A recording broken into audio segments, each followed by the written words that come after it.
सियासी मैदान की हर बड़ी खबर से आगाह रहने के लिए हमारे चैनल आज़ाद सियासत को सब्सक्राइब करें और बेल आइकन को प्रेस करें। अस्सलाम वालेकुम, दिस इज़ आज़ाद एक्सक्लूसिव। मैं सलमान दुरानी हूँ और मेरे साथ फवाद चौधरी साहब मौजूद हैं। अस्सलाम वालेकुम। अस्सलाम वालेकुम। चौधरी साहब, एक तवील अरसे बाद इमरान खान साहब के साथ आपकी मुलाकात हुई और ये भी बड़ी तवील हुई। तो क्या मामलात हैं, क्या बात हुई? देखिए, मुलाकात तो खैर ये थी ना कि वो 9 मई के केसेस के ट्रायल्स शुरू हो गए हैं, तो वो सारे जो हम गुनाहगार हैं, दहशतगर्द हैं, मुल्क दुश्मन हैं, काफर भी तकरीबन हैं, तो हम सब जो हैं वो वहाँ पे पेश होते हैं, जिनकी ओवरऑल मुल्क में तादाद तो हज़ारों हैं, लेकिन इस केस में जो दर्जनों लोग हैं वो अपीयर होते हैं, तो हम भी अपीयर हुए हैं। अब वहाँ पे जो सुबह पहले तो अडयाला जेल जो है वो, मैं तो वहाँ 6 महीने पहले भी क़याम पजीर रहा हूँ, और आपको पता ही है जो यहाँ पे एक मुल्क जिस तरीके से चल रहा है सवाए जेलों में डालने के, लाठी गोली बंदूक के अलावा तो ज़ाहिर है अब मुल्क का गुजारा ही नहीं चल रहा, तो हम भी उसमें रहे हैं। तो अब यहाँ पे बड़े तवील अरसे बाद अडयाला जेल भी गए और बड़े दिनों बाद जो है वो खान साहब से भी मुलाकात हुई। मेरी जेल में मुलाकात हुई थी पहले उनसे, इलेक्शन कमीशन के केसेस में खान साहब और मैं इकट्ठे थे। तो कल अडयाला जेल में ये है कि एक तो बड़ी पहले गाड़ी रुकती है, वकीलों की गाड़ी थोड़ी आगे चली जाती है, जो मुझे थोड़ा एडवांटेज है, तो थोड़ा आगे चले गए। वहाँ से आप जाते हैं, फिर एक ह्यूमिलिएटिंग प्रोसेस है आपकी तलाशी का, जो किसी महज़्ज़ब मुल्क में नहीं होता। लेकिन चूँकि पाकिस्तान में आम आदमी तो जानवर और आम आदमी में कोई ख़ास फ़र्क नहीं है, और जो अगर आप पॉलिटिशियन हों या पॉलिटिकल वर्कर हों तो फिर तो आप में और जानवर में फ़र्क वैसे भी माशाल्लाह बड़ा कम रह जाता है। यही हमारे मुल्क में जो चला रहे हैं मुल्क, उनका कानून है। तो आप उस ह्यूमिलिएटिंग प्रोसेस से गुज़रते हैं, आप आगे जाते हैं, और जेल में जो जेल है वो बुनियादी तौर के ऊपर एक वक्त में सिनेमा था, तो सिनेमा को उन्होंने कन्वर्ट किया हुआ है अब जेल में। तो ये एक फ़िल्मी शो ही है जो अब भी चल रहा है। तो ये फ़िल्म ऑन होती है, सब लोग बैठते हैं और जज साहब सामने जो है, जैसे समझिए कि एक बेचारे जो हैं वो कुर्सी पे ऐसे दब के बैठा होता है कि पता नहीं अब क्या हो जाएगा, और पता नहीं यहाँ से मैं भी बाहर जाऊँगा या नहीं जाऊँगा। अच्छा।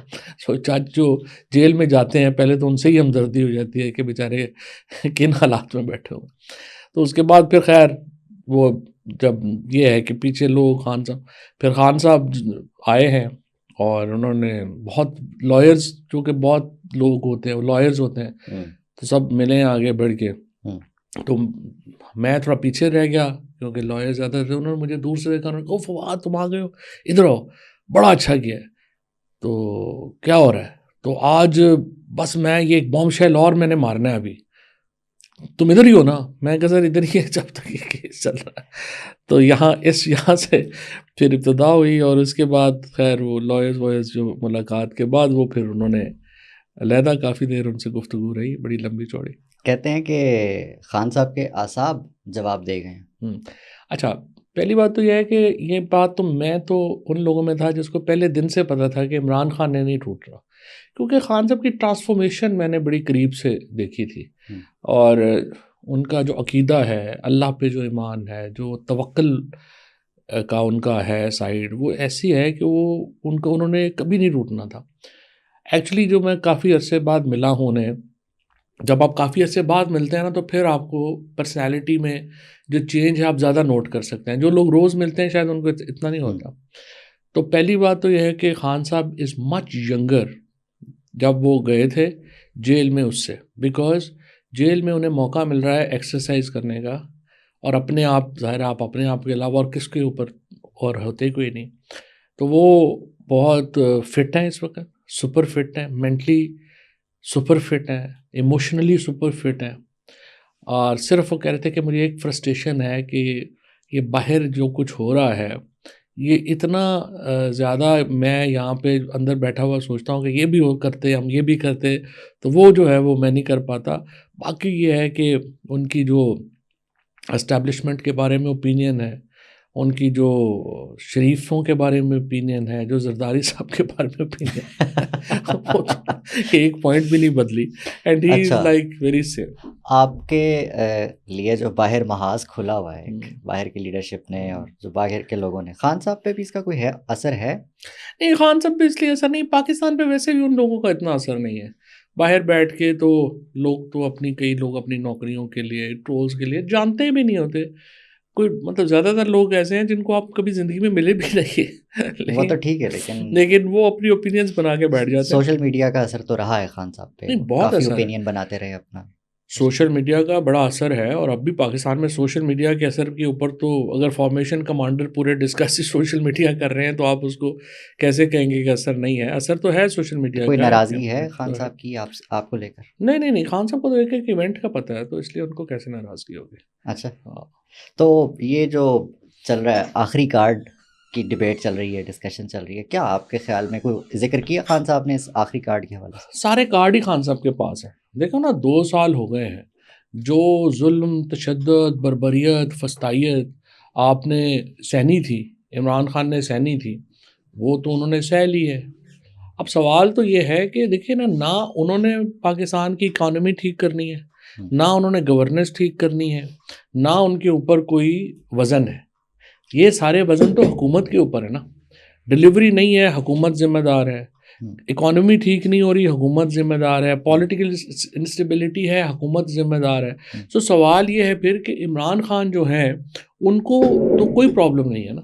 सो जो उनका नैरेटिव है, जो उनकी चीज़ें हैं, जब ये हुकूमत डिलीवर नहीं कर पा रही तो उनको तो वैसे ही कार्ड्स हैं, उनको क्या इशू? अगेन लोग कह रहे हैं कि ये क्या हो सकता है, मतलब people are curious to know about this कि ये लास्ट कार्ड क्या है, आखिरी कार्ड क्या है? नहीं, खान साहब ने लास्ट सबको कार्ड, हैरान किया हुआ। लास्ट कार्ड में देखें, सच्ची बात तो यह है कि इस वक्त तमाम जो पाकिस्तान है अभी वो देख रहा है कि नई ट्रम्प एडमिनिस्ट्रेशन की जो साउथ एशिया पॉलिसी है वो क्या होगी, और जो कुछ भी होना है अब वो इंटरनेशनल प्रेशर का और वो उसको गेज करके ही अगली जो थ्योरी है वो आएगी। तो अच्छा, इस बारे में चौधरी साहब आप कहाँ खड़े हैं कि ये जो डी चौक वाला मामला है, इसके ऊपर ओवरसीज़ क़यादत है, एक पाकिस्तान में बैठी क़यादत है, इसके बयानिए में बहुत डिफरेंस नज़र आता है, आप किसके साथ खड़े हैं? लेकिन अब वो तो लोग जो बाहर बैठे ना, वो तो कहते हैं ना, चढ़ जा बेटा सूली राम भली करेगा। वो तो जाहिर है कि बाहर बैठ के कहना तो बड़ा आसान है ना। देखिए, हम मिलिटेंट नहीं हैं, पीटीआई मिलिटेंट नहीं है, ना ही हमारी कैपेसिटी है कि हम कोई जाके तोपें और जो है वो कोई बंदूकें लेके जो है वो चढ़ जाएंगे। हम पॉलिटिशियंस हैं, स्पेस मिलेगी तो पॉलिटिक्स कर सकते हैं, स्पेस नहीं मिलेगी तो आप नहीं कर सकते। ये अलहदा बात है कि जो लोग इक़्तिदार में हैं, हुकूमत में हैं, उनको ये सोचना है कि जब आप एक अनआर्म्ड लोगों को, हम जैसे लोगों को ठुड्डे मुक्के मार के निकाल देंगे तो हमारी जगह फिर आर्म्ड लोग ले लेंगे, जैसे कि बलूचिस्तान में हुआ, जैसे कि केपी के इलाकों में हुआ, या बाकी जगहों पे दुनिया में होता है, अफ़गानिस्तान में कहीं पे भी। तो इसलिए आप अपनी अनआर्म्ड अपोजिशन को इतनी दीवार से नहीं लगाते कि उनको सांस लेना ही मुश्किल हो जाए। आप उनको स्पेस देते हैं, जगह देते हैं। अब ये देखते हैं कि कैसे ये चीज़ जो है इनकी समझ में आती है, नहीं आती है। 2 साल हो गए हैं, लेट्स होप कि ये इस चीज़ समझ आए और आप एक बातचीत की तरफ बढ़ें और एक स्पेस क्रिएट करें अपने ऑपोजिट पॉइंट ऑफ व्यू के लिए भी। और वो स्पेस नहीं पैदा होगी तो फिर उसके नतीजे में हम लोग तो ज़ाहिर है नहीं होंगे, लेकिन जो होंगे वो फिर मुख्तलिफ होंगे। खान साहब का अब तक का जो ओपिनियन है वो इस्टेब्लिशमेंट या जो ऑपोजिशन या फिर जो दूसरी जमातें हैं, पॉलिटिकल पार्टीज, दोनों से बात करने के हवाले से है? खान साहब का व्यू बड़ा तल्ख है, और तल्ख क्यों है? देखिए, आपने उनको दीवार से लगाया हुआ है। उनको पहले तो आप देखें कि पिछले महीने भी 5 दिन खान साहब ने मुझे बताया कि उन्हें जो है वो डेथ सेल में बंद किया गया, उनकी बिजली काट दी गई, वहाँ पे अंधेरे में जो है वो रहे। उनको जो है वो कोई वहाँ पे जो उनकी सिचुएशन है वो इस तरह की, जब आप इस तरह की तलखियों में लोगों को रखेंगे और ये एक्सपेक्ट करेंगे कि वो बड़ी कोई नरम बात करेंगे तो वो तो नहीं होना ना। ऐसे ही तो आप पहले टेम्परेचर आप नीचे करने को अगर तैयार नहीं हैं तो मेरा नहीं ख्याल इमरान खान की जो मौक़िफ़ है उससे आप इख्तलाफ कर सकते हैं। लास्टली चौधरी साहब, नेशनल गवर्नमेंट की बात हो रही है, कौमी हुकूमत, इसमें आप बतौर टेक्नोक्रेट आप क्या समझते हैं, मतलब अगर आपको दावत मिलती है आप शामिल होंगे? देखिए, हमारी तो जो ये फैसले हैं सियासत के, ये तो इमरान खान की इजाज़त से मशरूत है ना, हम खुद तो नहीं कर सकते। ये तो अगर खान साहब कहेंगे तो शामिल होंगे, नहीं कहेंगे तो नहीं हो शामिल सकता है, होंगे। पॉसिबल है। लेकिन पाकिस्तान ऐसे चल नहीं सकता। पाकिस्तान को अगर टेम्परेचर्स नीचे करने हैं तो national government is a good idea. मेरी नज़र में इमरान खान, नवाज़ शरीफ और आसिफ जरदारी जो हैं और बाकी मौलाना फजलुर रहमान हैं, महमूद अचकज़ई हैं, ये लोग मिल के एक नए वज़ीर आज़म के नाम के ऊपर इत्तफ़ाक कर लें और उसको कुछ वक्त दे दें कि वो इकॉनमी के हवाले से, इलेक्शन कमीशन के हवाले से, इन मामलात के ऊपर एक कंसेंसस क्रिएट कर सकें और उसके बाद हम अल्टीमेटली इलेक्शंस की तरफ जाएं। So national government for a brief period, साल हो सकता है, 8 महीने हो सकते हैं, 10 महीने हो सकते हैं।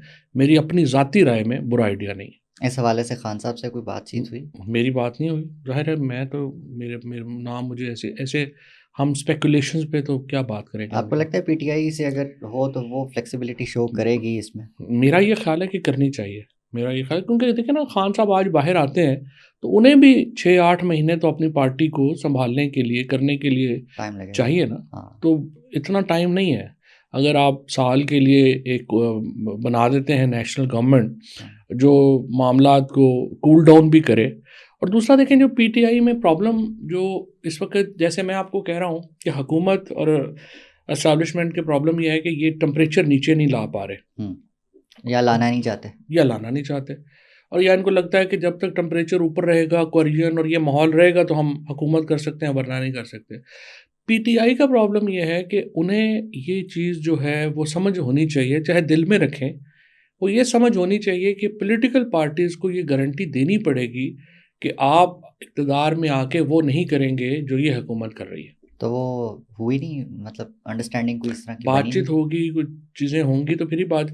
अब ये जो 5 मेंबर कमेटी बनाई है खान साहब ने, जो I think is Fairlie sensible committee, specially इसमें जो अली अमीन गंडापुर हैं, फिर असद कैसर हैं, उमर अयूब हैं, ये पहली दफ़ा 3 पॉलिटिशियंस जो हैं वो इसमें हैं।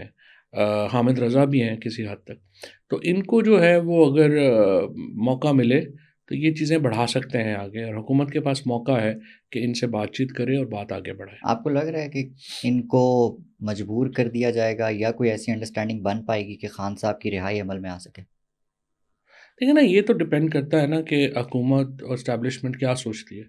अगर वो इस मौजूदा निज़ाम में खुश हैं और वो समझते हैं कि ऐसा ही चल रहा है और बड़ा अच्छा चल रहा है, फिर तो देखिए ना, हम आप तो नहीं है इस पोजीशन में।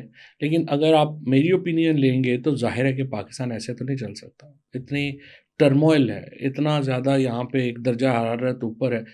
आप सिर्फ यही कोई फिगर मंगा के देख लें कि कितने लोगों के घरों पे छापे पड़े हैं। आप उसी पे हैरान हो जाएंगे, बिकॉज़ अल्टीमेटली वो करोड़ों लोग इफ़ेक्ट हुए हैं सिर्फ जिनके घरों पे छापे। वो कितने हर्ट होंगे। मैं अरेस्ट वालों को भी छोड़ दें आप, हज़ारों लोग अभी भी अरेस्ट हैं, जी। उनको आप छोड़ दें। उन फैमिलीज़ को आप इतनी बिटरनेस एक मुल्क में लेके नहीं चल सकते। और फिर ये जो नया काम अभी पख्तूनों का और रेशियल डिस्क्रिमिनेशन जो इस्लामाबाद पुलिस ने की है, तो वो तबाहकुन है। डी चौक के हवाले से कोई बात हुई खान साहब से आपकी? डी चौक के हवाले से उन्होंने बुशरा बीबी की बिल्कुल तारीफ़ की। उन्होंने कहा, मैंने उन्हें ये कहा था कि शहर के अंदर ही होगा। तो मुझे कहा गया कि गौहर ने कहा कि ये संजानी जो है, मैंने उनसे पूछा कि ये भी शहर के अंदर की जगह है? उन्होंने कहा शहर के अंदर की जगह है।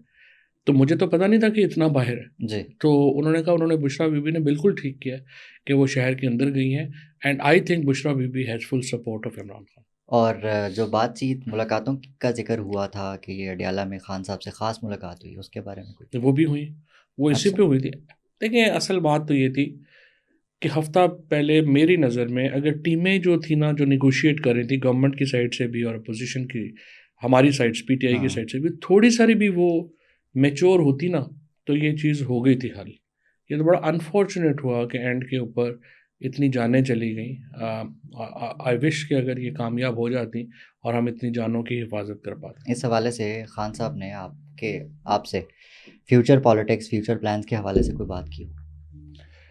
फ्यूचर पॉलिटिक्स, फ्यूचर प्लान्स के हवाले से उन्होंने मेरी बातें काफ़ी सुनी हैं, हम्म। और मुझे खुशी है कि आपको अपना तवील फ्यूचर अरसे पीटीआई में नज़र आ रहा है? मुझे खुशी ये है कि अब भी खान साहब का पूरा एतमाद जो है वो मुझे हासिल है, और उन्होंने बहुत मोहब्बत की है, और ज़ाहिर है हमने भी उनके लिए जो कुर्बानी दे सकते थे वो दी है, और इंशाल्लाह हम उनके साथ खड़े हैं। मतलब ये है कि जो लीडरशिप जिनसे प्रेस कॉन्फ्रेंस करवाई गई थी खान साहब का, उनके लिए अभी भी नरम गोशा है?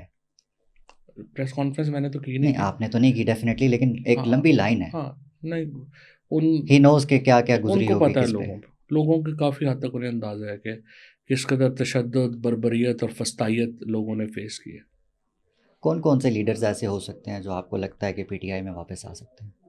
मेरे ख्याल में जिन लोगों ने एक्टिवली पार्टी के खिलाफ जा नहीं गए, जिन लोगों ने नुकसान नहीं पहुंचाया, उन लोगों के लिए खान साहब जो हैं मेरा ख्याल है वो करेंगे। दूसरी बात यह है कि उमर अयूब को बहुत इंपॉर्टेंट खान साहब ने असाइनमेंट्स दी हैं। Umar Ayub will be now actually the decision maker in PTI. Right. Fawad Chaudhry sahab, आपने हमें वक्त दिया, थैंक यू वेरी मच आपके वक्त।